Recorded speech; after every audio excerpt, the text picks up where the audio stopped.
Satan is a liar and a father of it. He is a deceiver to the world and accuser of the brethren. പിശാച് ഒരു ഭോഷ്ക് പറയുന്നവൻ നുണയനാണെന്നും ആ നുണയന്റെ അപ്പനാണെന്നും അവൻ ലോകത്തെ വഞ്ചിക്കുന്നവനും സഹോദരവർഗത്തെ കുറ്റം ചുമത്തുന്നവനുമാണ്. 1 Thessalonians 2:18 says he is a hinderer. 1 തെസ്സലോനിക്കർ 2:18 അവൻ തടസ്സം കൊണ്ടുവരുന്നവനാണെന്ന് വായിക്കും. He will hinder your prosperity. നിന്റെ നന്മകൾക്ക് അവൻ തടസ്സം കൊണ്ടുവരും. He can do.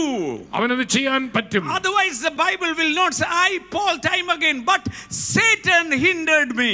പൗലോസ് പറയണം, ഞാൻ നിങ്ങളുടെ അടുക്കൽ വരാൻ വിചാരിച്ചു, എന്നാൽ സാത്താൻ ഞങ്ങളെ തടുത്തു. He stopped us from coming. ആ വരവ് യാത്രയെ പിശാച് തടുത്തു. He hindered us.